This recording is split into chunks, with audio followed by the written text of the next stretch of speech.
Bonjour, bienvenue à toutes et à tous dans ce webinaire organisé par le N3S et Expertise France autour des missions à l'international dans le domaine au sens large d'ailleurs de protection sociale. Euh, alors, je suis très heureux d'ouvrir ce webinaire. D'abord, l'international, c'est vraiment une dimension importante pour le N3S, je le redis souvent.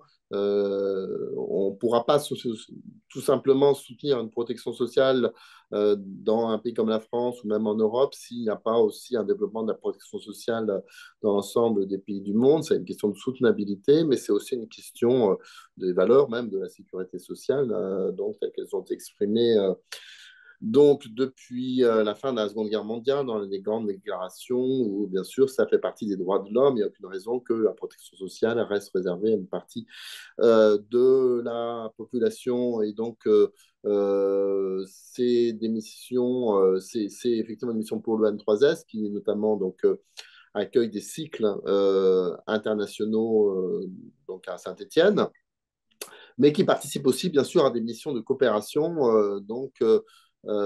et qui incite les anciens élèves et au-delà, des aussi anciens ou des actuels fonctionnaires qui sont dans l'état de les collectivités locales à participer à ces missions.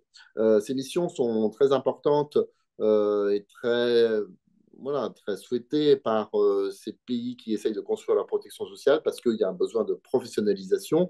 C'est beaucoup de ces missions. On peut y avoir des missions sur des sujets de politique publique, hein, bien sûr, donc qui interrogent des conceptions, des stratégies, du pilotage, mais aussi beaucoup de missions qui touchent à la professionnalisation, les systèmes d'information, les échanges de données, les ressources humaines, le, et beaucoup d'autres éléments. Voilà.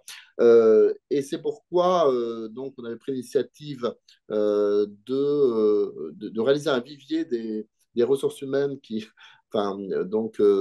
des personnes qui, dans notre univers, donc étaient prêtes à réaliser des missions internationales. Et vous êtes très nombreux à avoir répondu que vous étiez potentiellement intéressés et on était très sensibles à cela.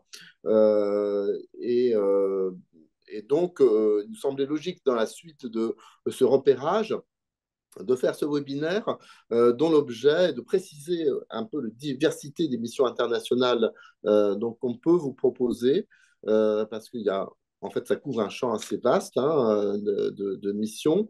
J'en parlais de la nature, mais aussi de la durée, du type de mission. Donc, il faut qu'on entre un peu dans ces éléments avec un certain nombre d'exemples concrets et donc de personnes qui vont parler aussi de l'expérience concrète lors de ces missions internationales. Voilà ce qu'on voulait pour continuer cet approfondissement des missions internationales. Et donc, voilà, bien sûr, en coopération avec Expertise France,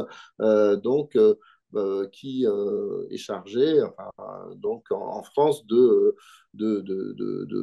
piloter la plupart de ces missions d'expertise euh, et qui est notre partenaire très important dans ce sujet protection sociale santé d'ailleurs, parce que il y a aussi des liens très souvent entre des missions protection sociale et santé, et comme ça me semble important pour assurer dans ces sujets d'ailleurs une cohérence des stratégies et des politiques. Voilà tout ce que je voulais dire en introduction et je vous laisse la parole.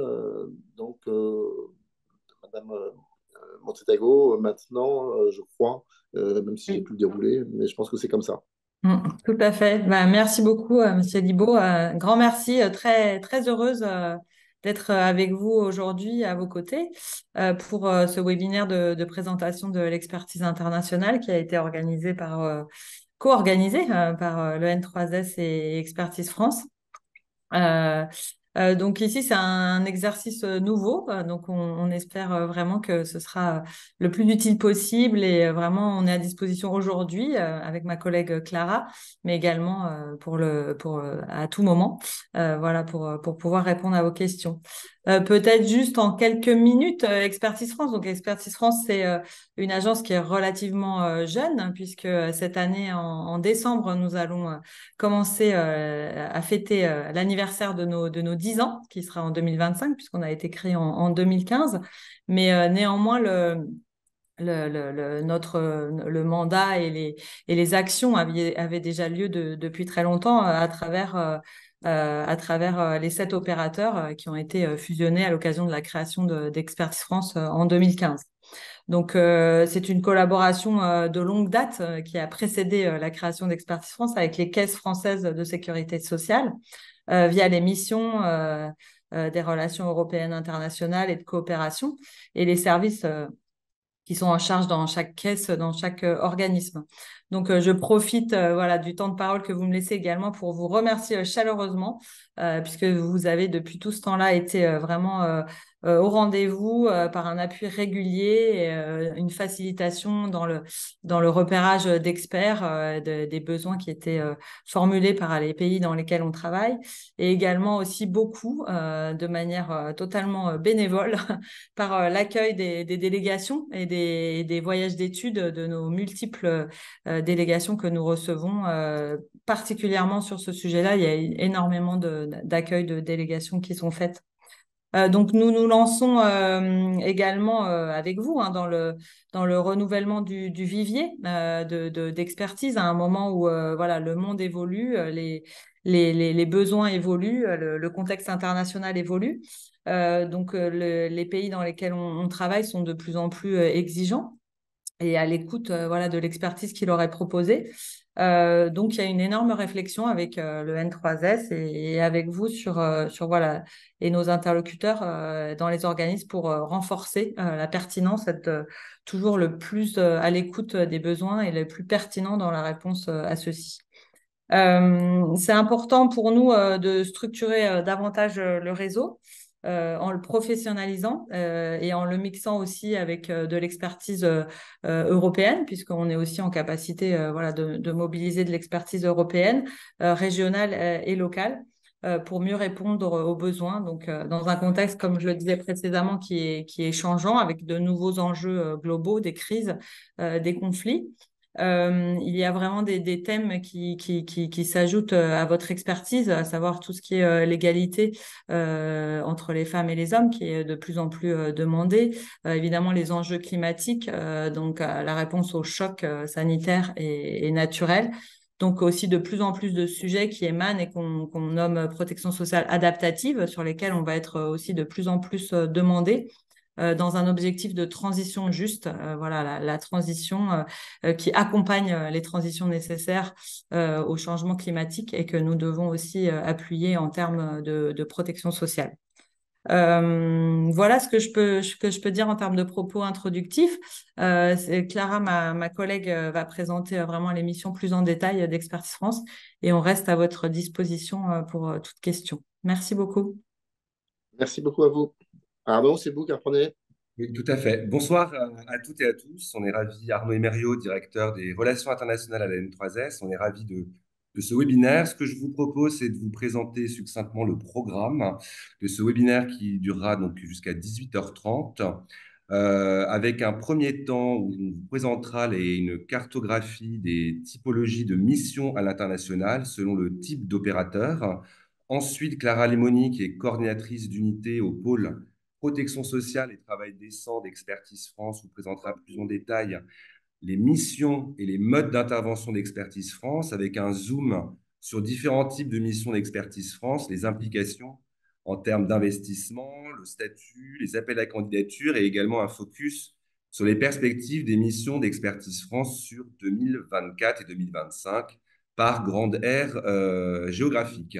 Ensuite, on aura un temps de 20 minutes avec des experts, deux experts clés qui ont réalisé des missions à l'étranger. En premier lieu, Evelyne Fleuret, adjointe au directeur général de l'URSSAF Caisse nationale, ainsi que Guillaume Bertoin, élève de la 62e promotion de l'EN3S et qui a réalisé plusieurs missions pour le compte de la branche famille. Ensuite viendra un temps de présentation des activités de l'EN3S dans le champ de la coopération et de la formation, nos besoins en termes d'experts pour des missions ou des formations. Et nous terminerons par des temps de questions-réponses. Voilà. Je vous propose sans plus tarder de vous présenter la cartographie des typologies de missions à l'étranger. C'est la diapositive suivante. Voilà, merci beaucoup. Alors, on vous a préparé ce tableau pour bien clarifier les types de missions. Vous avez donc toute une variété sur la gauche, colonne de gauche des types de missions, et elles sont répertoriées en couleur verte selon l'intensité et l'importance et la récurrence de ce type de mission par type d'opérateur. 1, Expertise France. 2, le N3S, et à droite, les caisses nationales du régime général, le régime agricole, l'UNEDIC, pour rajouter France Travail, ainsi que l'inspection générale des affaires sociales. Un premier type de mission qui est une mission de long terme, dite sur place, c'est la fonction de conseiller résidence en jumelage ou coordonnateur chef de projet dans le cas d'un détachement. C'est particulièrement valable dans le cas des détachements et des jumelages en lien avec les projets UE de la Commission européenne. Deuxième catégorie, c'est les chefs de projet, toujours dans le cadre de ces jumelages, avec des fonctions de représentation institutionnelle, on y reviendra. Le troisième sont des missions perlées qui vont alterner sur plusieurs mois des phases de présentiel et de distanciel, avec un maintien pour la personne experte qui va être, dans le cadre de cette mission perlée, maintenue dans son activité professionnelle. Quatrième catégorie, ce sont des missions d'expertise, de formation de courte durée, en fonction d'une demande précise, ad hoc ou même un intra. Une cinquième sont des interventions dans le cadre de conférences internationales ou dans le cadre de cycles longs universitaires, comme c'est le cas dans le cadre de l'N3S, on y reviendra, ou dans le cadre de webinaires. Autre type de mission, c'est l'accueil de délégations internationales, comme peut le faire Expertise France, N3S ou tout l'ensemble d'organismes, ou l'accueil de stagiaires internationaux en organisme national ou local. Et encore une fois, un autre type de mission, c'est participer en amont à la réponse à un appel d'offres international et européen. Voilà très schématiquement ce tableau de typologie d'émissions. On y reviendra ensuite et je laisse la parole à Clara Lemoni pour Expertise France. Merci beaucoup, Clara. Merci beaucoup, Arnaud. Alors, bonjour à toutes et tous. Donc, je suis Clara Lemoni, je suis référente technique dans le pôle protection sociale et travail décent dirigé par Elodie. Et donc, je vais vous parler un petit peu de ce qu'on fait dans notre pôle. Bien sûr, l'agence Expertise France intervient dans différents secteurs, hein, pas uniquement la protection sociale. Je ne peux pas revenir sur la slide précédente. Attendez, hop, comme ça. Non, ça ne fonctionne pas. Bon, excusez-moi. On va essayer d'anticiper ce genre de sujet, mais voilà. Allez, ça se débloque. Voilà, simplement, très rapidement. Donc, on intervient sur un petit peu toutes les grandes thématiques de la gouvernance, en passant par l'économie inclusive et le climat, santé, développement humain. Et donc, notre pôle appartient au département en charge des affaires sociales. Et donc, il va traiter des questions de protection sociale, d'éducation, d'enseignement supérieur, de recherche, de formation professionnelle et d'emploi. Donc, pour revenir rapidement à ce que l'on fait plus précisément dans notre pôle, mais avant cela, je vais vous parler un petit peu de nos modes d'intervention de manière générale au sein de l'agence. Qu'est-ce que c'est Expertise France? Donc, Elodie l'a dit, c'est l'opérateur de coopération technique des ministères français. Et donc, notre métier, c'est avant tout d'accompagner les pays partenaires, donc pays en développement, pays émergents, de l'identification de leurs besoins en passant par le montage de projets, la constitution d'équipes et la mise en œuvre de projets. et avec la volonté de capitaliser sur nos expériences et d'en tirer de leçons pour la suite. Donc, on a à la fois un rôle de conseil avec cette spécificité d'aller puiser notre vivier, plus particulièrement dans la sphère publique, et puis un rôle d'assemblier, de mettre les gens ensemble, d'aller chercher les différents partenaires, de faciliter le dialogue, de la gestion de projet classique, on va dire, et puis des réalisations de production de fournitures, de biens, de services, de travaux. Bon, ça dépend des secteurs. La protection sociale, on n'est pas trop dans les travaux, mais c'est assez varié. Et donc, notre cœur de métier, c'est le transfert de savoir-faire, la facilitation du dialogue entre pairs, l'apport d'analyse. De plus en plus, on nous demande d'avoir une analyse assez élargie, pas simplement basée sur l'expérience française, mais aussi sur l'expérience européenne et internationale, donc avec des benchmarks, la production d'outils, le renforcement de capacités des ressources humaines des institutions partenaires. Avec toujours cette idée de définir et de mettre en œuvre des politiques publiques de qualité, de faire émerger des solutions innovantes et surtout adaptées au contexte local. Donc, on a des modalités d'appui qui sont à la fois variées et complémentaires pour s'adapter au maximum au contexte de nos partenaires.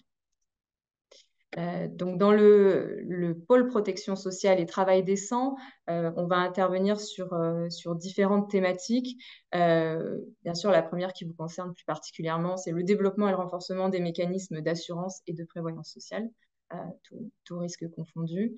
La mise en place de mécanismes de préfinancement des soins de santé. Comme le disait M. Libaud, on fait très vite le lien avec la santé, ce qui est de la mise en place de couverture sanitaire universelle. C'est le terme que l'on utilise à l'international, avec cette idée d'aller renforcer à la fois la dimension financement et la dimension offre de soins. Donc, ce sont des thématiques qui sont de plus en plus répandues partout dans le monde, surtout depuis la crise liée au Covid-19. On va travailler également sur le développement de mécanismes d'aide sociale et d'inclusion à destination des populations vulnérables, quelles qu'elles soient, avec une dimension genre qui est de plus en plus importante dans nos projets. Donc, s'assurer que nos projets bénéficient autant aux femmes qu'aux hommes dans les pays dans lesquels on intervient. Et puis, le renforcement des services sociaux, mais entendu au sens large, donc avec le travail auprès des centres sociaux, des travailleurs de la sphère sociale et la mobilisation des organismes de la société civile pour la délivrance des services lorsque, dans les pays avec lesquels on travaille, il y a peu de ressources disponibles. Donc, la société civile est très présente. Voilà. Et puis, après, il y a toute la question aussi de l'articulation avec la sphère privée qui est importante. Et donc, comme le mentionnait Elodie tout à l'heure, on est dans une ère où on va parler de protection sociale adaptative. Il y a des nouveaux termes qui émergent comme ça pour tenir compte des enjeux globaux que l'on rencontre avec notamment le changement climatique et les mouvements de population, et avec toujours cette idée de renforcer l'équité d'accès aux services et donc de favoriser des transitions justes. Alors, si on parle plus précisément de nos modalités d'intervention, et pour ce qui vous intéresse plus particulièrement, quand on mobilise des experts, c'est le terme que l'on utilise dans le projet. Donc, il y a plusieurs modalités pour cette mobilisation.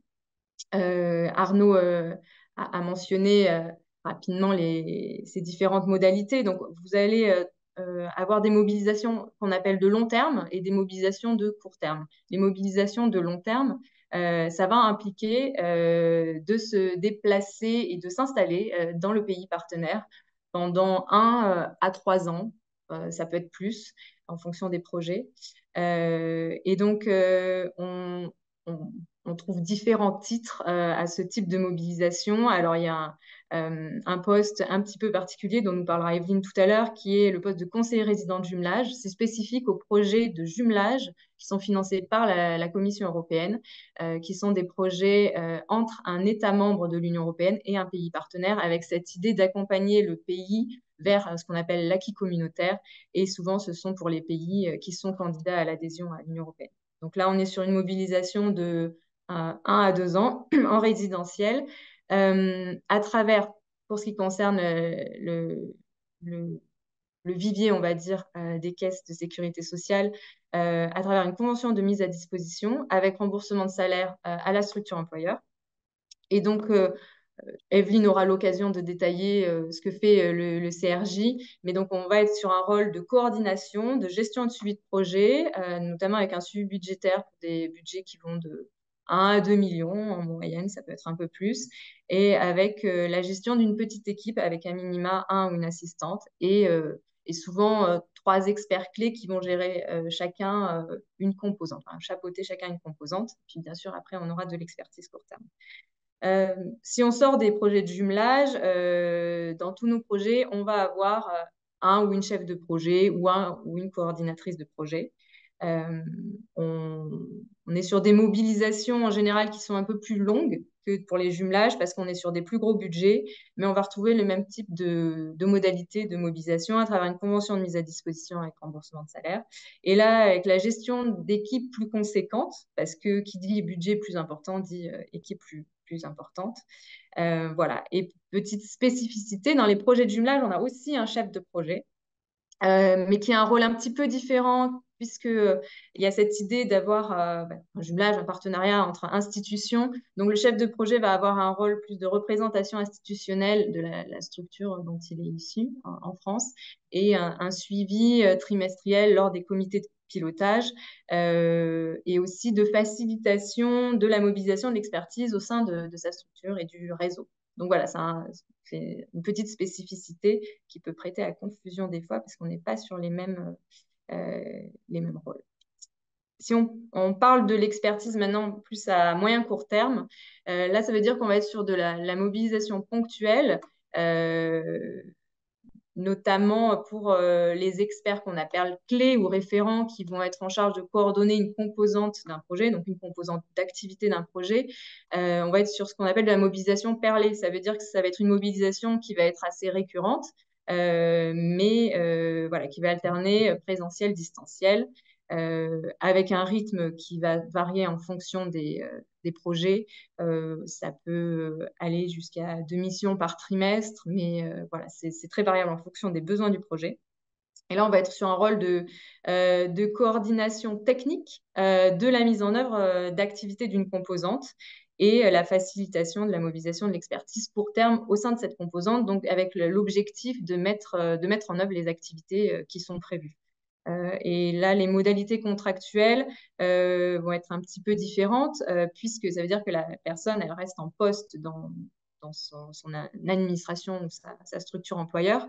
Et donc, pour ce qui est de la mobilisation de personnel des caisses, on est sur des conventions tripartites qui sont signées avec la caisse et avec l'expert ou l'experte.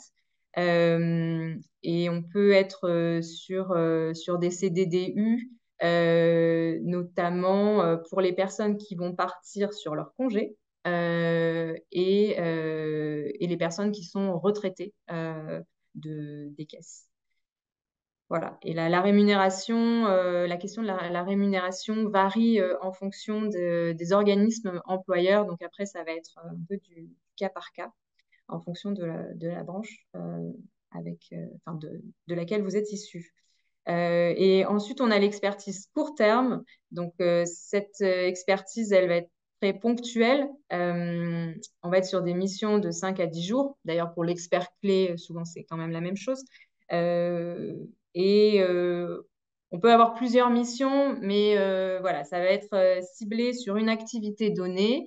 Donc, c'est vraiment une mobilisation qui a vocation à faire du conseil technique, à produire des notes, à produire des outils, à produire des benchmarks. On est dans quelque chose de très opérationnel pour la mise en œuvre des activités. Et petite précision, donc au-delà de la question de la rémunération, il y a toujours le versement d'un per diem qui permet de couvrir les frais sur place. On englobe l'hébergement, les repas et les déplacements sur place.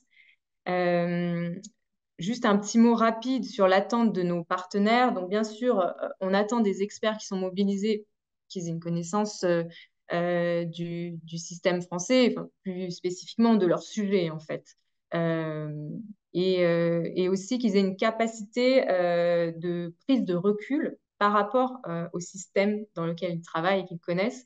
Et c'est tout l'enjeu de notre métier, c'est à la fois d'arriver à transmettre une expérience, à la partager et de ne pas être tenté par le copier-coller, d'aller plaquer des systèmes ou encore, notamment pour les personnes qui ont une longue carrière dans le système français, j'imagine qu'à un certain stade, on se dit on a abouti à la meilleure solution. Et voilà, c'est un peu de refaire le chemin presque à zéro en partant du contexte du partenaire et d'aller voir qu'est-ce qui peut être fait, quels sont les outils qu'on a en France qui peuvent être éventuellement partagés, adaptés, quelles sont les erreurs ou les difficultés qu'on a rencontrées qui peuvent être aussi partagées comme un échange de bonnes pratiques ou de choses à éviter. Voilà. Et c'est vrai qu'on nous demande de plus en plus cette ouverture d'esprit. Euh, la coopération française a évolué avec l'histoire de la France et la relation à nos pays partenaires. Et aujourd'hui, on nous fait clairement sentir qu'on est toujours très content de connaître l'expérience française, euh, notamment dans le secteur de la protection sociale, où on est reconnu à l'international pour la qualité de notre service, pour la couverture de la quasi-totalité de la population. Donc, c'est assez c'est notable.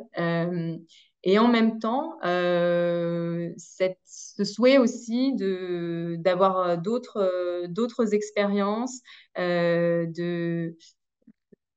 bon, la complexité du système français peut faire un petit peu peur aussi. Et puis, des fois, la volonté pour certains pays, notamment qui ont eu une relation coloniale avec la France, de se détacher un peu de ce modèle qui les a beaucoup influencés sur le plan administratif et juridique. On voit notamment sur le continent africain qu'il y a beaucoup de systèmes qui sont euh, directement, directement influencés par le système français. Mais voilà, cette volonté aussi de prendre un peu de recul. Et puis, on nous demande surtout une capacité à faire, à produire, à être opérationnel et à produire des outils. Donc, de ne pas s'arrêter à l'analyse ou à des recommandations d'ordre général, mais vraiment souvent de tenir la plume ou de faire, d'aller produire des outils, des tableaux de bord, des choses très concrètes pour faire avec. Voilà, pas faire à la place d'eux, mais faire avec. Même si des fois, on nous demande un petit peu de faire à la place d'eux. Mais bon, ça, c'est... Voilà. Et puis, bien sûr, il faut adopter une attitude d'écoute, d'ouverture, de respect, euh, faire preuve de capacité d'adaptation, de patience aussi, parce que c'est pas toujours facile, et éviter d'aller toucher les sujets sensibles, que ce soit les questions politiques, religieuses, euh, de genre, etc. Et puis un dernier point, c'est la question linguistique. Quand on est sur le continent africain, on travaille en français, mais on a beaucoup d'activités ailleurs, que ce soit en Amérique latine, que ce soit plus à l'est. Et là, la maîtrise de l'espagnol, de l'anglais, voire du portugais sont vraiment importantes. Et c'est vrai que euh, ça requiert un niveau de langue, une maîtrise de la langue assez élevé, à minima C1, on dirait, si on doit mettre un chiffre, parce qu'on ne va pas parler des sujets, même qu'on connaît très bien, de la même manière quand on maîtrise une langue et qu'on ne la maîtrise pas. Et c'est vrai que ça va grandement appauvrir la discussion et le partage quand on est dans une langue avec laquelle on n'est pas à l'aise. Et on a pu le constater, c'est toujours dommage, on perd beaucoup. Donc voilà, c'est un point aussi sur lequel maintenant on insiste. Un rapide tour d'horizon, je ne vois pas la montre tourner, mais n'hésitez pas à me dire, les collègues de l'EN3S, si je prends trop de temps. Donc là, c'est une carte qui vous montre de manière globale nos interventions dans le champ protection sociale, travail décent. Vous voyez les pays qui sont colorés en orange foncé. Donc, ce sont les pays où on a des interventions en cours actuellement. Il y en a d'autres, malheureusement, en raison du contexte politique, que ce soit le Niger, que ce soit Israël, voilà, qui sont en attente. Et puis, vous avez aussi en plus clair les pays avec lesquels on a travaillé, mais avec qui, pour l'instant, on n'a pas de projet. Et pour terminer, simplement pour vous illustrer un petit peu, alors je ne vais pas rentrer dans le détail de tous les projets, et puis je pense que vous aurez la présentation après, mais pour que vous voyez un petit peu quels sont les sujets sur lesquels on travaille et sur lesquels on est attendu pour mobiliser de l'expertise. Donc, dans la région Afrique, on va nous demander alors des expertises qui ne sont pas forcément toujours calcables en tant que telles dans nos structures françaises. Euh, Comme je vous le disais, maintenant on parle de transition juste. On intervient dans des pays où ce qu'on appelle l'économie informelle est majoritaire, c'est-à-dire les gens qui travaillent sans contrat de travail et qui ne sont pas connus du système. Donc voilà, on va devoir sortir aussi de nos modes de pensée, puisque ce qu'on appelle le travail au black, c'est souvent quand même la norme dans les pays avec lesquels on travaille. Pour vous dire rapidement sur le continent africain, à court moyen terme, on va avoir besoin de compétences en gestion de ressources humaines, par exemple en Tunisie, puisque ils sont en train de développer le statut d'auto-entrepreneur. Et bon, comme chez nous, il y a cette question de savoir comment est organisée la couverture des travailleurs indépendants et notamment des auto-entrepreneurs. Et donc, la Caisse nationale de sécurité sociale tunisienne est en train de se réorganiser voilà, pour pouvoir gérer les personnes qui vont bénéficier de ce statut d'auto-entrepreneur qui est en cours de création. Euh, dans les îles autour de Madagascar, on va avoir besoin d'expertise justement sur la manière dont on va aller chercher ces gens qui sont en dehors du système, qui font partie de l'économie informelle et comment on va faire en sorte de les intégrer au système. En Algérie, on va être plutôt sur les questions de médecine du travail. Alors, c'est spécifique. Là, on a un projet économie bleue dans le secteur de la pêche et de l'aquaculture. Donc, là, on va être sur ce secteur-là des gens de mer. Là aussi, cette question de l'économie informelle et de la santé et sécurité au travail. Au Maroc, il y a une grande réforme en cours, généralisation de l'assurance maladie, avec l'intégration de l'ensemble de la population au régime général, et notamment des travailleurs non salariés, qui aujourd'hui sont un petit peu réticents à intégrer le système, parce que pour la plupart, ils ne cotisaient pas forcément avant. Une question de confiance dans le système qui est en jeu, voilà, d'adhésion de la population, ou ce qu'on peut appeler le contrat social. Et donc, il y a un fort enjeu d'intégration de ces populations, notamment le secteur rural, le secteur du transport, le secteur de l'artisanat, le secteur du commerce, qui sont les gros, euh, qui représentent une grande proportion de la population des travailleurs non salariés.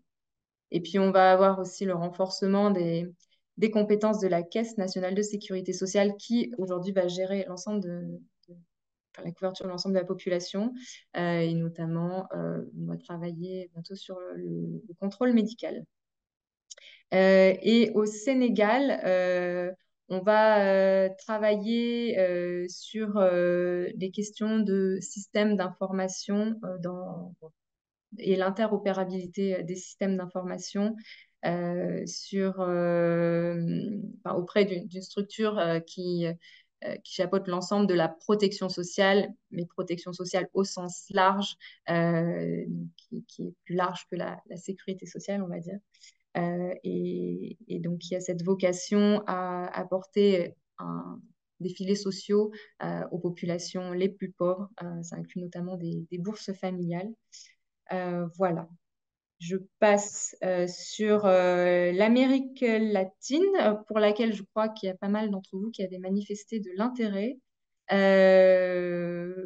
Dans les besoins à venir, notamment dans les Caraïbes, on va avoir des besoins sur l'élaboration d'un plan stratégique sur les innovations technologiques dans le secteur de la protection sociale, sur l'élaboration d'un plan d'urgence de gestion des risques et de la protection sociale, et sur les questions d'intermédiation au travail, notamment pour accompagner les personnes qui vont développer des micro-entreprises, notamment des femmes, dans une démarche, une dynamique d'autonomisation économique des femmes.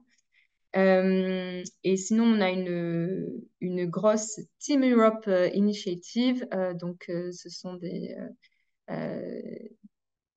initiatives donc, financées par l'Union européenne qui regroupent la plupart, en tout cas plusieurs partenaires internationaux, que ce soit des organisations internationales, bailleurs internationaux, et puis certaines agences nationales comme Expertise France, avec cette idée de mutualiser les moyens financiers et puis d'avoir une cohérence d'action et avec une répartition des sujets entre les différents acteurs.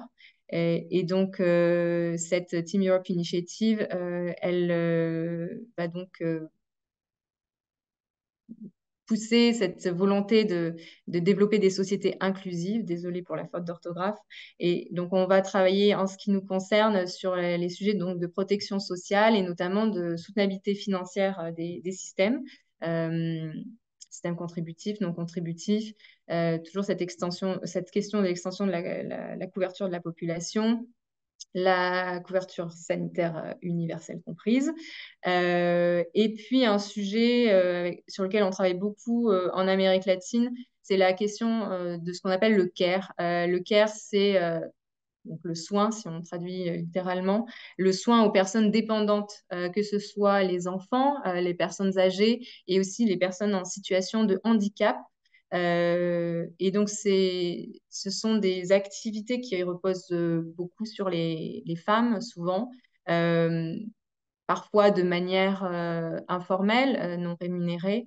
Et donc, il y a cette idée de professionnaliser le secteur, de reconnaître le travail et voilà, d'organiser le secteur public et le secteur privé aussi pour répondre aux besoins du pays. Voilà. Et pour terminer, si on part un peu plus en Orient, donc on a notamment un projet en Jordanie. Alors, je n'ai pas précisé le code couleur. En vert, ce sont nos anciens projets et en bleu, c'est le projet en cours. Donc là, on est sur un projet donc, qui est ciblé sur les questions d'égalité de genre et de cohésion sociale. Et là aussi, on va retrouver ces besoins d'expertise un peu plus tard. Alors, je n'ai pas précisé, pardon, pour la Team Europe Initiative, on sera sur un besoin plutôt l'année prochaine, puisque là, le projet est en train de se monter. Et bien sûr, donc, dans cette région, on est sur un besoin d'expertise hispanophone, lusophone et anglophone dans les Caraïbes. Si on parle de la Jordanie, on va être sur une expertise anglophone. Et donc, on va retrouver voilà, ces questions de garde d'enfants, de mise en place de crèches, d'accueil des enfants en situation de handicap aussi, notamment. L'accompagnement des personnes fragiles, dépendantes. Cette question aussi de comment on travaille avec les partenaires locaux, la société civile, et puis les questions de suivi, évaluation, collecte de données et système d'information. voilà, c'est pas exhaustif, mais ça vous donne un petit peu une idée des thèmes sur lesquels on travaille, donc qui vous concernent pas forcément tous, mais ça vous donne un bon panorama. Et je vais passer la parole donc à Evelyne et à Guillaume, avec qui on a eu le plaisir de travailler sur différents types de missions. Et Arnaud, je te laisse gérer l'interview. Merci beaucoup, Clara. Et une précision, si vous avez des questions, n'hésitez pas à les formuler dans le chat, le fil de discussion. Et comme ça, on se prépare et on y répondra ensuite après les échanges et regards croisés.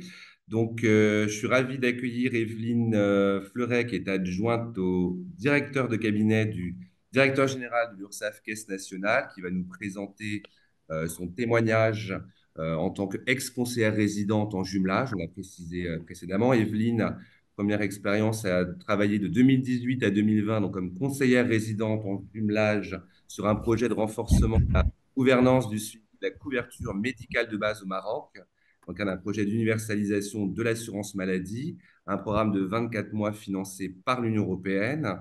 Elle nous en reparlera et en 2022 sur un projet de jumelage en santé en Géorgie. Et Evelyne avait précédemment travaillé dans la branche maladie.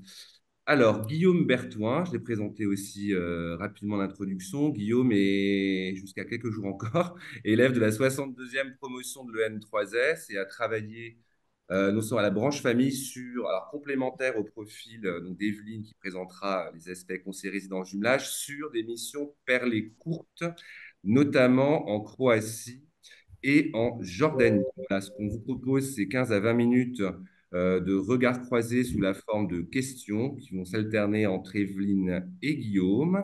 Alors, par contre, je ne vois pas Evelyne. Evelyne disparue derrière le pont de San Francisco. Bonjour à tous. J'ai un problème de vidéo, je sais pas, je On voit pense que que tu es là. l'ordinateur est en surchauffe. Mais le J'essaye de son, pousser mes paramètres, mais sans succès. bon. Le son fonctionne. On va commencer par toi, Evelyne, avec une première question dans cet échange avec Guillaume. Une question assez classique, qui peut intéresser les personnes présentes au webinaire, c'est comment as-tu eu connaissance des missions d'Expertise France? Alors, un peu par hasard, à vrai dire, je cherchais à évoluer et je trouvais que l'international était quelque chose d'intéressant. J'en discutais avec mon voisin de bureau, qui n'est autre que François Yébel, bien connu dans le milieu international et de l'EN3S. Et il me dit, mais écoute, c'est possible de faire des missions à l'étranger avec Expertise France. De fait, il y a une vacance de poste qui venait de sortir sur le CRJ Maroc et tout a commencé à ce moment-là.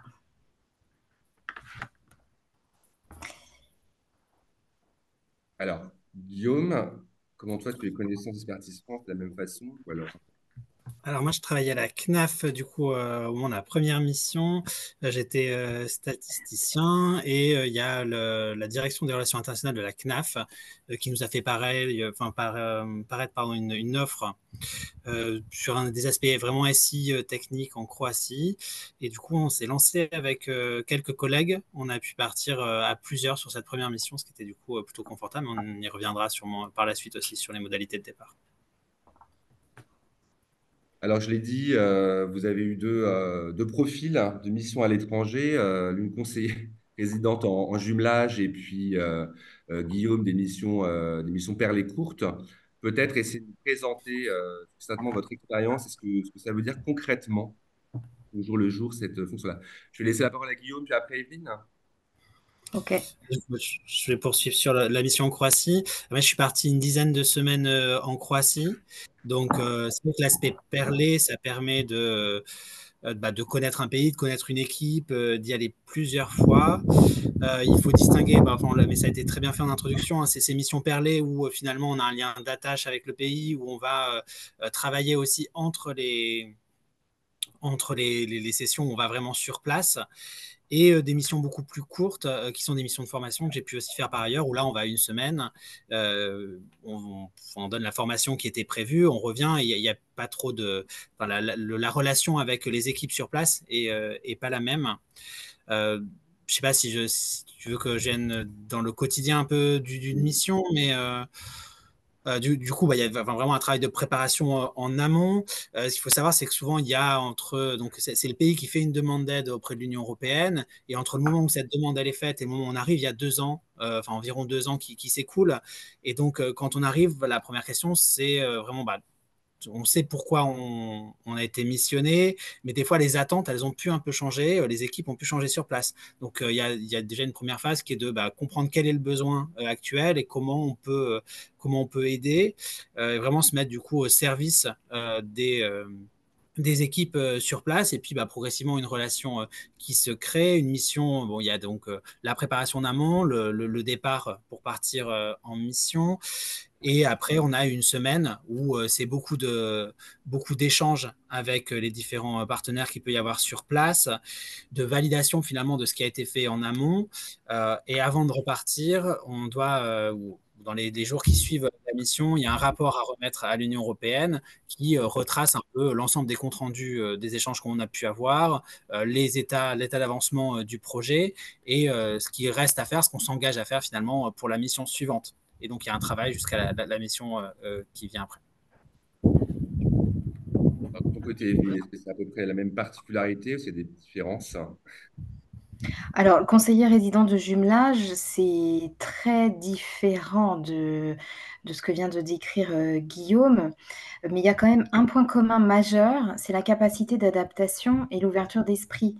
Clara en a parlé, je pense que c'est très important, et il y a plusieurs personnes qui nous écoutent, qui sont déjà intervenues, et certaines d'ailleurs qui sont venues au Maroc sur le jumelage que j'ai eu la chance d'animer. Je pense que tout le monde qui fait cette expérience peut témoigner que, certes, on apporte notre expertise, chacun à notre niveau, mais il faut absolument une curiosité pour les pratiques, pour les enjeux du pays bénéficiaire, parce que d'une part, c'est comme ça qu'on va mieux répondre à leurs demandes, à leurs attentes, mais d'autre part, ça nourrit aussi les réflexions qu'on peut connaître sur les enjeux français. Donc il y a une espèce d'aller-retour, alors qui est peut-être propre au jumelage, mais en entendant Guillaume et en entendant d'autres experts et Clara tout à l'heure, on devine que tout type de mission implique quand même cette espèce d'aller-retour entre notre culture professionnelle, la culture professionnelle et les besoins du pays bénéficiaire. Donc ça, c'est un point commun vraiment très important. Après, au quotidien, le CRJ, c'est un métier un peu différent parce que le CRJ, c'est lui qui va structurer le projet dans son ensemble. Donc, en partant des besoins du pays bénéficiaire, dans un dialogue qui est organisé avec Expertise France, avec le bailleur. Donc là, un jumelage, c'est financé par l'Union européenne, donc le bailleur, c'est l'Union européenne. Mais ce dialogue permanent permet de soutenir les projets qu'on va faire, et c'est le cadre de travail dans lequel vont intervenir des missions perlées d'une semaine, comme vient de le décrire Guillaume, avec le rapport à la fin, etc. Donc le rôle de CRJ est vraiment important. Moi, j'ai eu la chance d'être associée très en amont au dialogue avant même de partir au Maroc. Et avec la chef de projet France et Expertise France, on a pu soutenir la proposition auprès du pays bénéficiaire, en concurrence avec avec un autre État. Et c'est dès ce moment-là se noue un lien avec notre pays bénéficiaire et les chefs de projet du côté du pays, qui est absolument fondamental pour la suite. Donc c'est vraiment cette étape qui est importante, quand bien même le temps que ça démarre et pendant toute la vie du projet, tout change tout le temps. Les acteurs peuvent changer, le contexte peut changer, les objectifs attendus par le pays bénéficiaire peuvent changer, alors qu'on a quand même une feuille de route hyper cadrée, hyper verrouillée presque par le bailleur, parce que c'est un contrat financier et il y a évidemment des livrables à réaliser qui doivent répondre tout à fait à ce qui est attendu.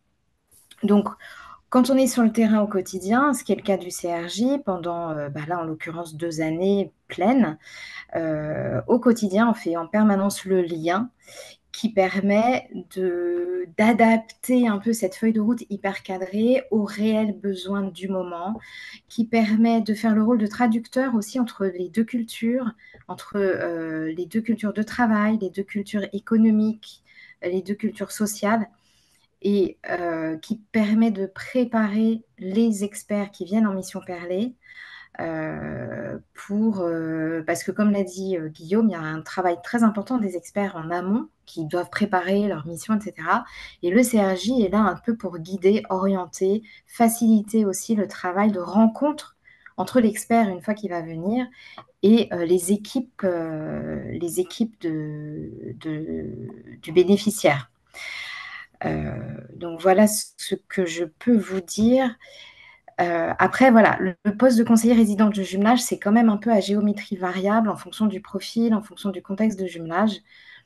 On s'implique plus ou moins, et Clara l'a dit tout à l'heure aussi, il y a un travail récurrent absolument important, c'est le fait d'être le garant du budget, du déroulé, des livrables. Et ça, c'est vraiment jusqu'à l'audit, un travail au long cours.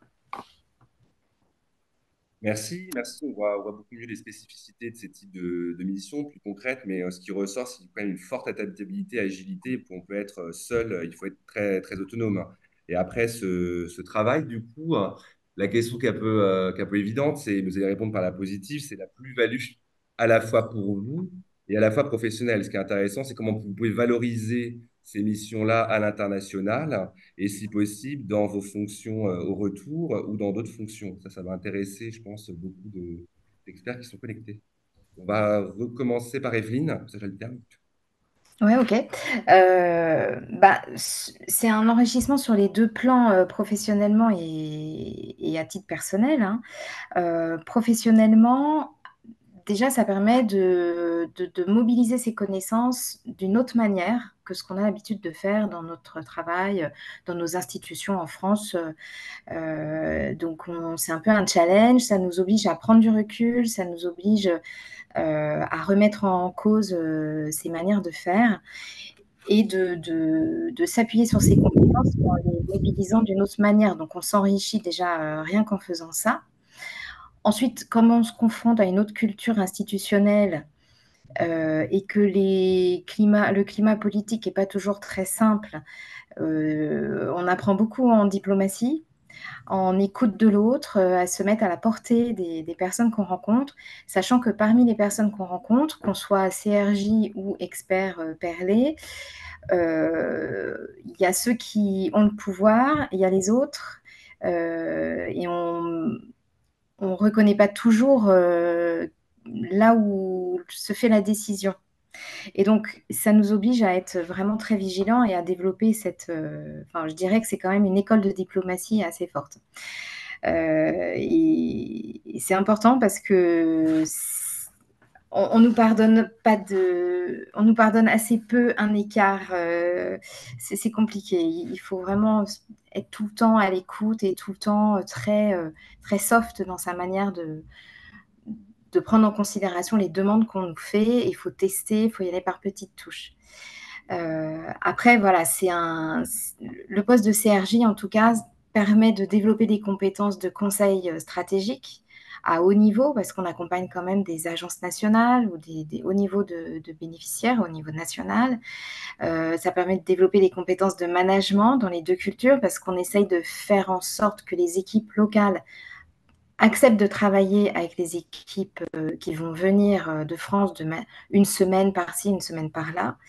Et cette agilité, on la retrouve. Là, je suis rentrée en France depuis un certain nombre d'années maintenant. Et on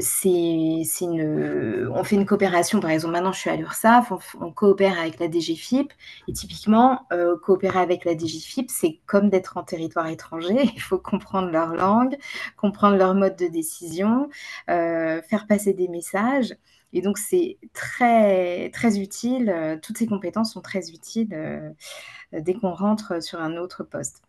Et à titre personnel, c'est tout aussi passionnant. Le CRJ est peut-être très exigeant dans le sens où on part 2 ans vivre dans un autre pays au quotidien. Donc là, il faut vraiment bien y réfléchir avant de partir. Merci, Guillaume. Oui, je ne vais pas revenir, mais effectivement, la question de l'adaptabilité, parce que c'est très différent. Ce qu'on s'attend à trouver avant de partir et ce qu'on va effectivement avoir quand on arrive sur place peut être vraiment très, très différent. Et donc, il faut vraiment s'adapter au contexte, aux outils dont on va disposer et l'aspect posture. effectivement de se mettre au service de l'équipe qui va nous recevoir. Ce qu'on a sur le point de vue personnel, moi je trouve que c'est vraiment intéressant de re-questionner aussi tout ce qu'on a en France au regard de ce qu'on va voir à l'étranger. Et finalement, il y a beaucoup de choses qui sont acquises aujourd'hui, qu'on se transmet les uns les autres, et on n'en a pas forcément conscience. Et moi, c'est vraiment ça que j'ai appris, je pense, dans l'émission, c'est de me dire tout ce qu'on a construit collectivement, la richesse et finalement la fragilité que ça peut avoir. Et on a aussi ce regard, du coup, quand on revient de ce mission, et finalement peut-être aussi cette précaution qu'on va avoir dans les choses qu'on a pu construire collectivement. Enfin voilà, ça c'est vraiment intéressant d'avoir ce regard. Ça peut paraître un peu abstrait, mais c'est même sur des aspects organisationnels. Par exemple, en Jordanie, quand on programme une réunion, on réserve pas de salle parce que personne ne réserve de salle. Et donc il y a personne, on n'a pas d'heure en fait. On fera une réunion demain. Et donc, il faut aller chercher des gens dans les bureaux, les trouver, les ramener. Et en fait, on voit à quel point Teams, c'est important pour faire une réunion, réserver une salle, avoir un vidéoprojecteur. C'est bête, mais en fait, le quotidien, il est fait de ça. C'est-à-dire, il est fait d'un cadre complètement différent. Et effectivement, au début, ça fait un peu, on se prend une baffe quand même quand on dit, bah voilà, j'aimerais bien faire une présentation. On demande, est-ce qu'il y aura un vidéoprojecteur? Et la réponse est, bah oui, s'il y en a un dans la salle, vous en aurez un, puis bah, sinon, tant pis. C'est des petits exemples concrets, mais vraiment, une mission, c'est fait que de ça. Et donc, voilà, finalement, de sortir complètement de sa zone de confort, quand on retrouve après son confort, on comprend à quel point ça peut être important, ça aide aussi à le donner aux autres. Enfin, moi, vraiment personnellement et du coup professionnellement, puisque les deux là sont très liés sur ces exemples, ça m'a vraiment énormément appris. Ça pose justement la question, vous avez déjà bien abordé, les challenges justement auxquels vous avez dû faire face dans ces missions-là. Est-ce que vous avez des exemples en tête? Peut-être Evelyne, je te redonne la parole sur la structure dans laquelle tu es arrivée pour le début du Ouais. jumelage. Alors, des challenges, il y en a eu beaucoup, mais le majeur, je pense que c'est le fait que, à peine le contrat a été signé, le directeur de l'agence s'est retrouvé en prison pour détournement de fonds. L'Agence nationale d'assurance maladie qu'on accompagnait. Donc, c'était assez cocasse. Ça n'a pas empêché le jumelage de démarrer, mais par contre, ça a installé un climat assez délétère entre les collègues, avec la tutelle. Quand j'ai pris le poste, le chef de projet venait d'être changé fermement par la personne qui faisait l'intérim. Et le challenge de cette personne qui faisait l'intérim, donc qui était le nouveau chef de projet, c'était vraiment d'installer un climat de confiance, alors que tout le monde se suspectait de qui avait pu croquer dans le détournement de fonds. Donc, plus personne n'avait trop d'intérêt au jumelage au départ. Ensuite, la période d'intérim a duré assez longtemps, donc pratiquement une année. Et cette période faisait que l'organisme ne pouvait pas s'engager.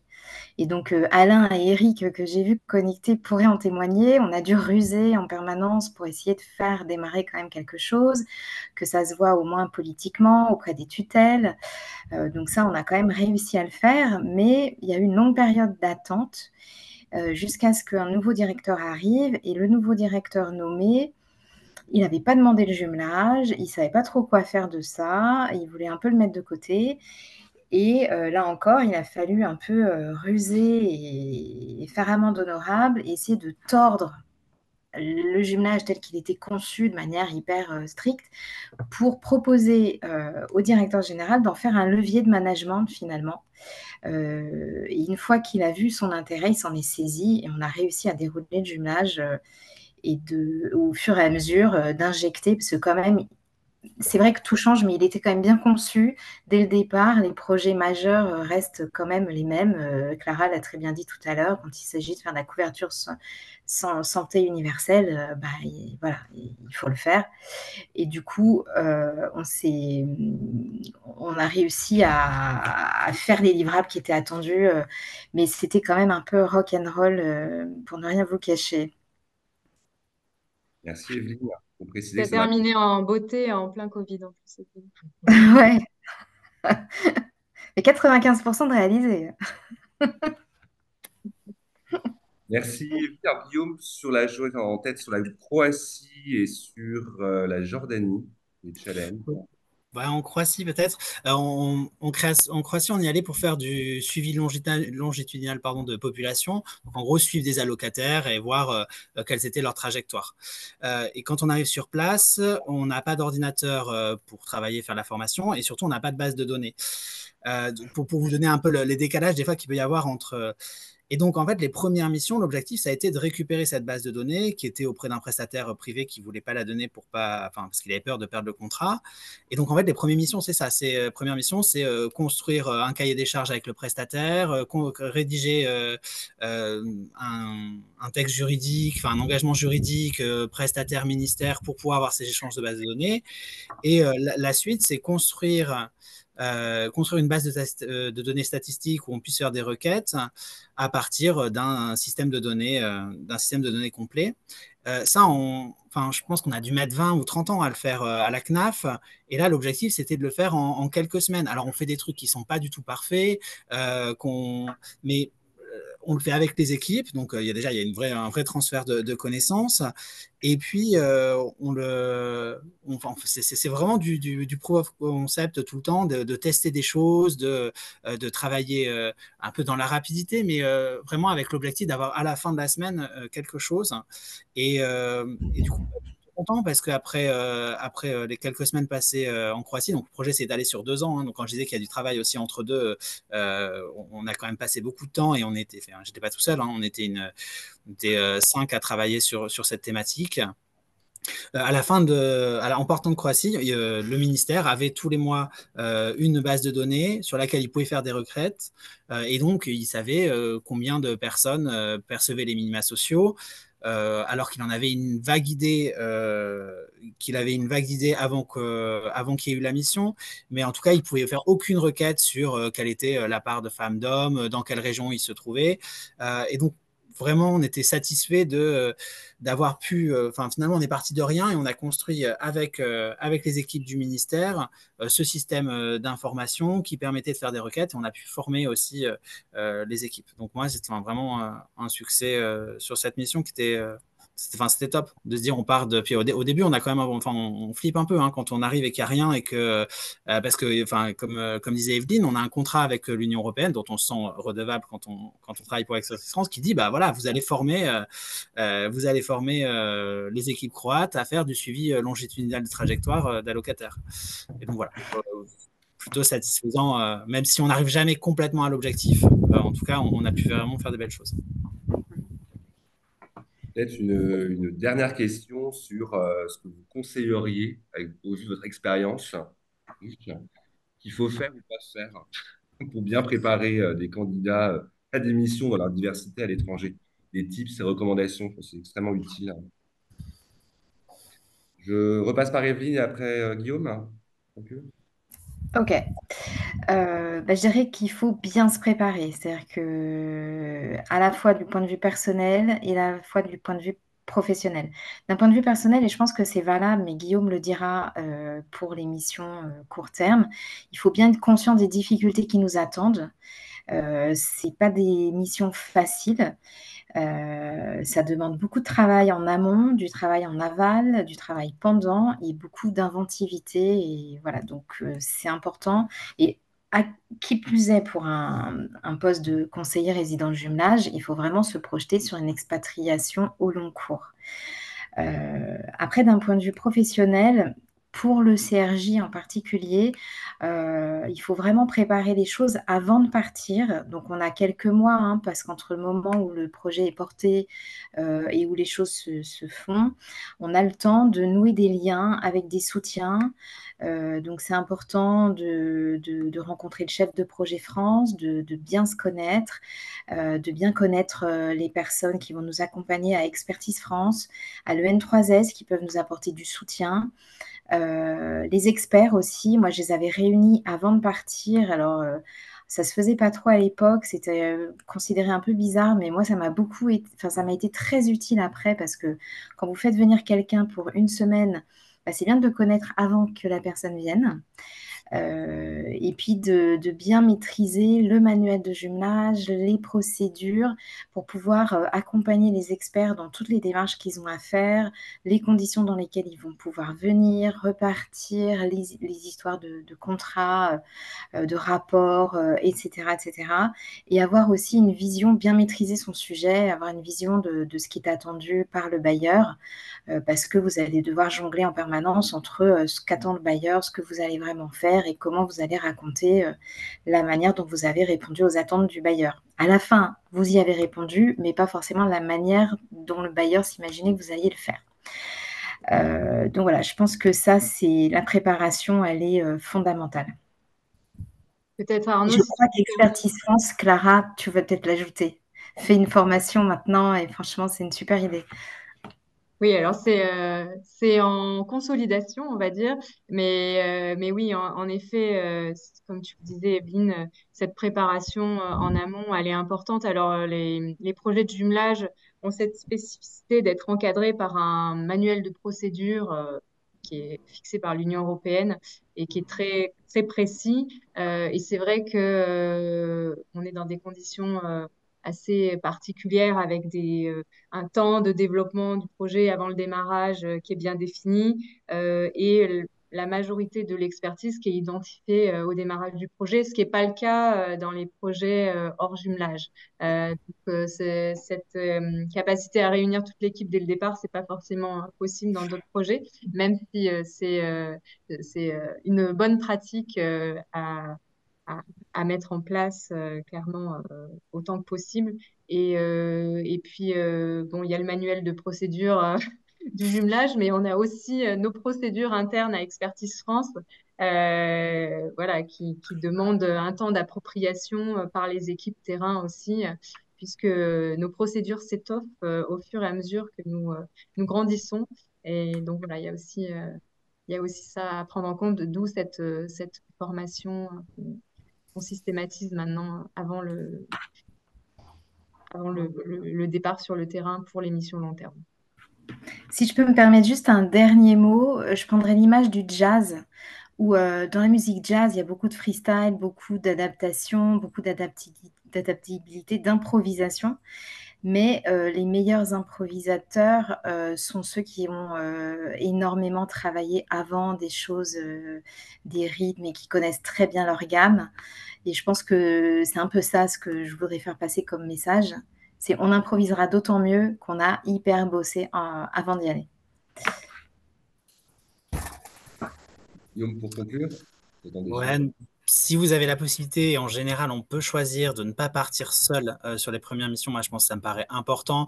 Alors, ça ne veut pas dire forcément que vous partirez avec des personnes qui travaillent sur la même activité que vous, parce que des fois, il n'y a pas plusieurs personnes sur une même activité. Mais le fait de partir en petits groupes, de pouvoir échanger sur ces galères, c'est quand même quelque chose de très précieux, au moins pour les premières missions. Après, on arrive à prendre aussi plus de distance avec ce qui nous est demandé, ce que le pays peut nous demander aussi, hein, parce que vous avez des fois, vous avez des choses quand même assez saugrenues. Et puis, pouvoir vous appuyer sur votre CRJ, justement. J'ai eu souvent des conseillers de résidents qui étaient vraiment super. Donc, ils vous aident énormément pour l'aspect logistique, pour la connaissance de l'administration dans laquelle et avec laquelle vous allez travailler. Et donc ça, comme le disait Evelyne, mais du coup, côté expert, échanger avant, avoir l'impression déjà de connaître un peu là où vous mettez les pieds avant de sortir de l'aéroport, c'est vraiment utile. Oui, d'ailleurs, peut-être ça fait le lien. Je ne sais pas, Arnaud, si tu avais encore des questions à poser à nos deux témoins, mais j'ai vu passer des questions dans le chat. Et, Vas-y, Clara, parce qu'en plus, certaines questions s'adressent à Expertise France. oui, mais ça fait le lien avec ce que dit Guillaume. C'est vrai que dans tous les cas, quand on... Bon, alors, celui qui part en long terme, au début, il est un peu tout seul parce que c'est lui qui va être le chef d'orchestre, si je, je file la métaphore d'Emeline sur la musique. Et donc, de fait, voilà, il va se retrouver sur place tout seul pour monter une équipe avec un ou une assistante, un responsable admin fin, etc. Mais après, les experts court terme, les experts perlés, ils vont avoir toujours ce CRJ ou ce chef de projet ou ce cordeau en fonction du type de projet. Et donc, ils vont pas être totalement tout seuls. Et j'ai vu passer la première question dans le chat, je crois, qui demandait s'il y avait une sorte de parcours et un peu un passage obligé par la case court terme avant de se lancer dans une mission long terme. Alors, on ne peut pas dire qu'il y a un parcours en tant que tel, mais bien sûr, ça fait partie des critères de sélection d'un ou d'une experte. On va regarder quelle est l'expérience de la personne. Quand on envoie les gens sur une mission long terme, c'est quand même pas anodin. Et donc, c'est vrai que de commencer avec une mission court terme, c'est quand même bien pour voir ce que c'est un peu la coopération, prendre la mesure de tout ce qui vous est décrit là aujourd'hui et voir ce que ça implique concrètement parce que c'est toujours un challenge et se lancer dans une mission long terme sur 2 ans, voilà, c'est pas anodin. Et donc, bon, ça fait le lien aussi avec la question sur les critères de sélection, je crois. Euh, bon, encore une fois, ça va être du cas par cas en fonction des projets, puisque chaque projet a ses modalités. On va regarder la compétence sectorielle et l'expertise technique de la personne. Euh, Son expérience sur le sujet, son expérience dans la réalisation d'une mission similaire à ce qui est demandé. Euh, donc, comme l'exemple de ce que décrivait Guillaume, on va voir si euh, dans le cadre du parcours de la personne, il a eu l'occasion de réaliser ce type d'activité, de développer des outils comme ça, si c'est l'objectif qui est demandé, si c'est le livrable qui est attendu, de mettre en place une base de données ou développer des outils pour suivre le nombre de personnes, d'allocataires, etc. Donc voilà, après le niveau de langue. Et puis ensuite, il va y avoir des entretiens avec les équipes du siège. Il y a une dimension humaine qui est extrêmement importante. Evelyne mentionnait tout à l'heure la question de la diplomatie en disant qu'on n'a pas trop le droit à l'écart. Et c'est vrai, c'est un point sur lequel il faut être très vigilant et de plus en plus, je pense. Surtout quand on intervient dans des pays où il peut y avoir des tensions politiques avec la France, des fois, parce on est quand même aussi très dépendant d'un contexte politique qui nous dépasse.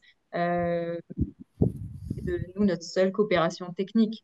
Il y a forcément une influence qui est plus globale. Et quand on arrive en tant que Français ou Française, on n'arrive pas neutre vis-à-vis des partenaires. Et donc voilà. Donc après, il y a des questions de positionnement, de posture aussi à avoir et sur lequel nous, on va avoir aussi on va être vigilant. Voilà. Est-ce qu'il y avait d'autres Une autre questions? question de Stéphane Gaffet sur l'expérience expertise côté RH. Est-ce qu'il y a des Ah profils oui, projet management, RH et je compléterai oui. après pour la partie N3S là-dessus. Je te laisse répondre.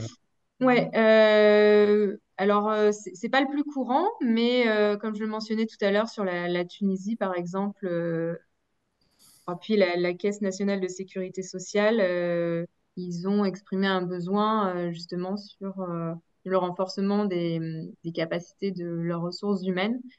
Donc après, bon, il faut creuser plus spécifiquement au regard du besoin du pays et du profil de l'expert qui candidate. Mais en tout cas, ça peut rester intéressant. Puis il y a toujours les questions d'organisation des structures, d'organigramme. Notamment, on est sur des structures qui sont souvent jeunes. Enfin, tout dépend, les ministères non, mais quand on parle des organismes gestionnaires de protection sociale, souvent on est sur des structures assez récentes ou qui sont peu pourvues en ressources humaines, en ressources financières.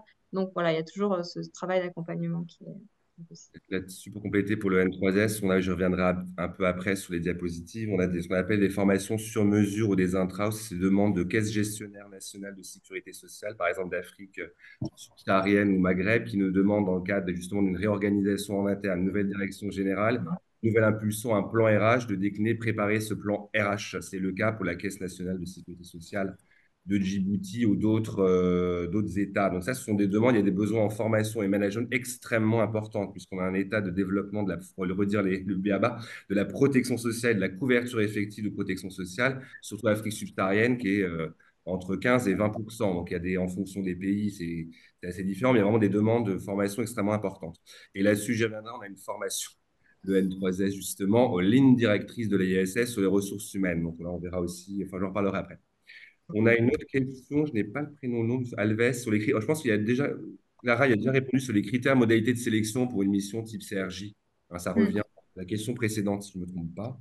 Oui, de toute façon, on va vous partager aussi le lien vers notre site internet où vous avez les différentes recherches d'experts. Et là, vous avez les critères de sélection qui sont précisés.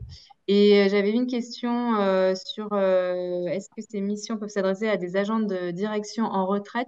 Oui, oui, tout à fait, c'est possible.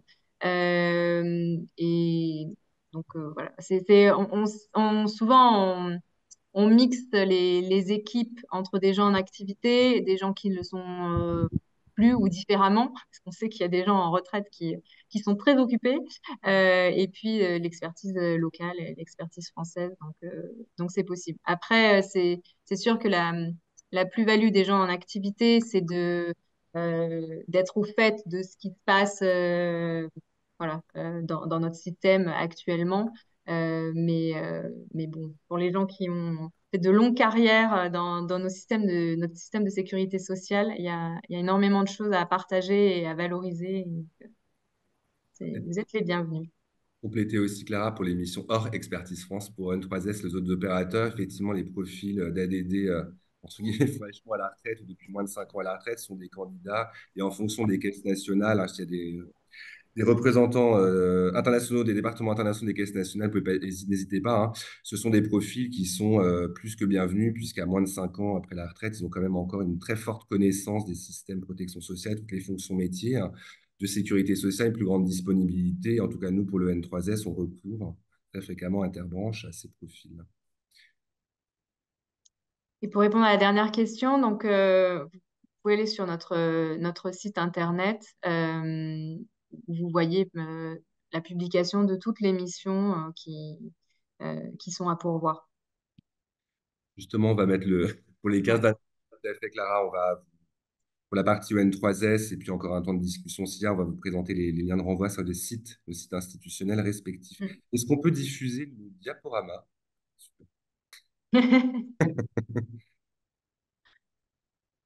Voilà pour le N3S succinctement. Donc, on est sur différentes aires géographiques, comme c'est mentionné, alors différents types de formations. En soi, on peut faire dans notre réseau d'experts qui participent à justement des missions Expertise France, comme c'est le cas du Sénégal, qui est mentionné comme formation-action au développement du système de protection sociale au Sénégal, hein, ou des formations intra, donc là, hors Expertise France, avec tout le réseau qu'on a avec des caisses gestionnaires nationales de sécurité sociale, des demandes ad hoc au fil de l'eau. On tente de répondre et ça peut être accueillir, former sur site stéphanois au siège de l'EN3S ou sur site une semaine ou plus, un ou deux experts, animateurs, coordonnateurs sur différents types de problématiques et pays. Comme là, c'est indiqué sur les Comores avec un appui à la mise en place de la couverture maladie généralisée, mais il y a encore d'autres programmes, je l'ai cité sur le volet RH, le déploiement d'un plan RH à la Caisse de sécurité sociale de Djibouti. Et on avait reçu à Saint-Étienne, dans l'autre sens, une délégation burkinabé des caisses des fonctionnaires et de la CNSS.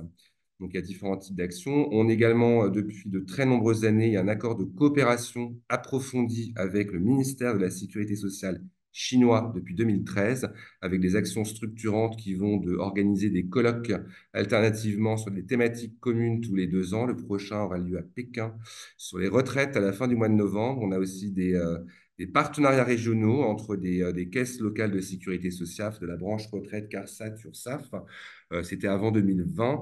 Et on va accueillir, par exemple, une délégation HLM, alors HLM pour High Level Manager, des cadres du ministère de la Sécurité sociale, donc l'échelon central, et des échelons provinciaux de Chine qui seront 2 semaines en France pour être formés sur les problématiques interbranches en septembre.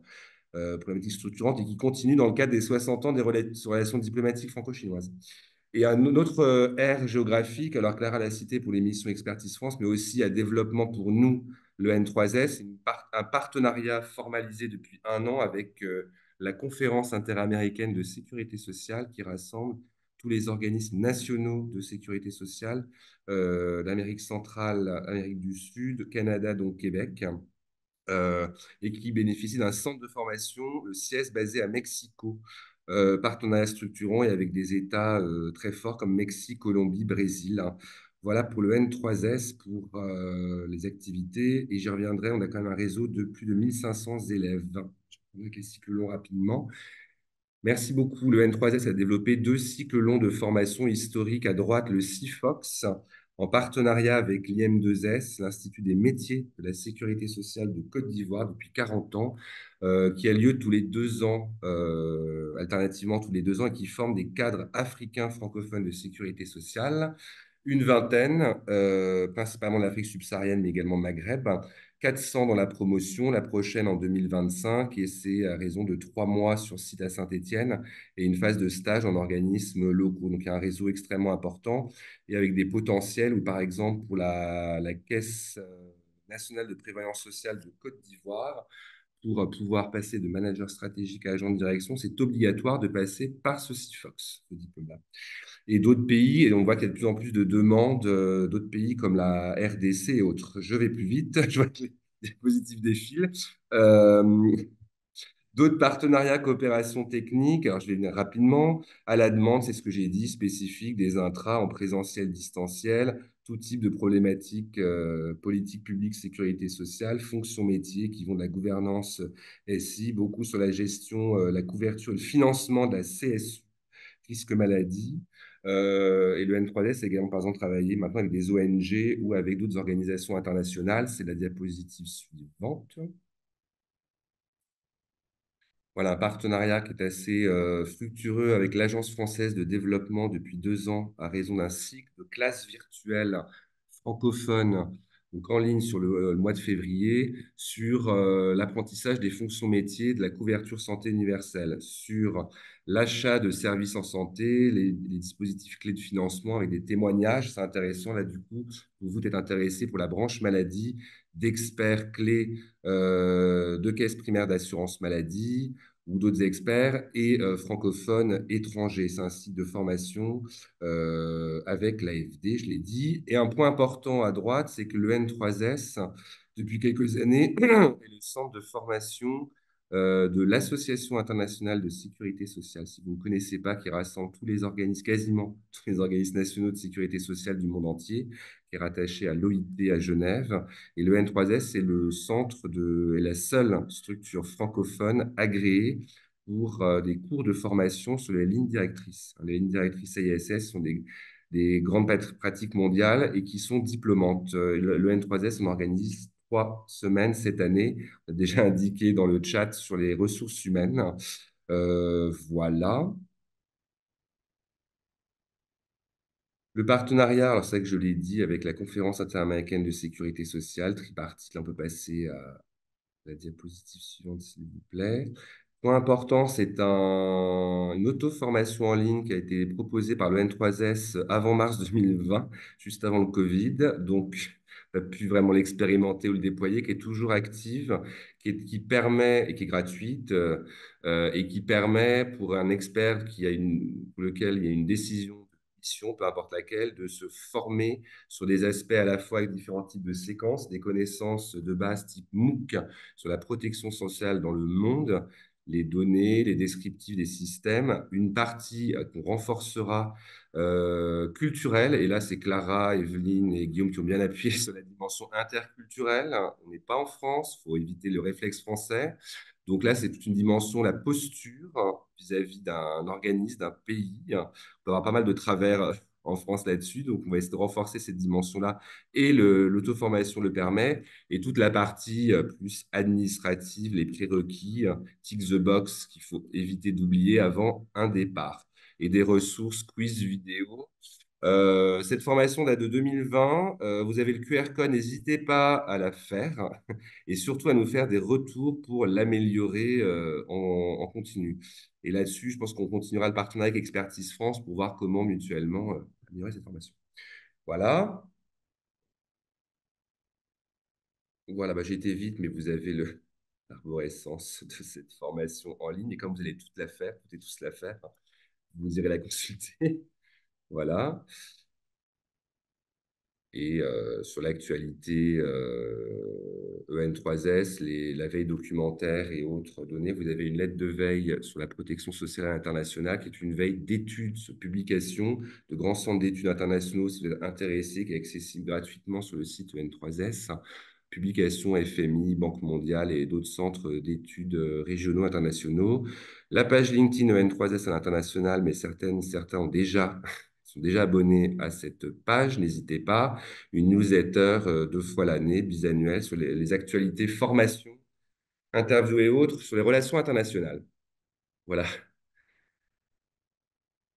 Ensuite, n'hésitez pas si vous avez d'autres questions-réponses. Et après, je crois qu'il y a le QR code vers, j'ai beaucoup parlé de l'N3S, mais vers Expertise France, avec le lien d'accès direct sur le site. Voilà, Expertise France et le N3S. Merci beaucoup. Et peut-être, Arnaud, je réalise qu'il y a un projet que je n'ai pas mentionné et on pourra rajouter le lien dans le PowerPoint. C'est la facilité Socioplus que Expertise France gère pour le compte de la Commission européenne et qui est une modalité d'intervention aussi pour des expertises court terme sur des sujets très spécifiques. Donc, on n'est pas dans le cadre d'un un projet, mais plus sur une intervention, on va dire qui s'organise en 4-5 missions sur un sujet donné dans le champ protection sociale et emploi. Enfin, la facilité, elle couvre les deux secteurs. Et donc, ça peut être aussi une manière de toucher du doigt ces missions de coopération. Et donc, je rajouterai dans le PowerPoint le lien vers le site de Socioplus, puisqu'ils ont un site dédié avec la publication de leurs besoins en fonction des requêtes qui sont transmises par les différents pays partenaires. Et c'est une facilité qui permet de mobiliser de l'expertise de l'ensemble de l'Union européenne. À chaque fois, ce sont des missions qui vont combiner en fait une expertise française avec une expertise d'un autre pays. Ou pas d'expertise française, d'ailleurs, c'est aussi possible. Merci effectivement Clara, et vous recevrez le support de présentation ajusté avec ces ajouts extrêmement importants sur ces programmes-là par mail que vous voilà. Je ne vois pas d'autres questions. Voilà, alors déjà le sondage. Vous avez un petit sondage pour mesurer votre degré de satisfaction, première question, et la deuxième que vous proposez à améliorer dans ce webinaire.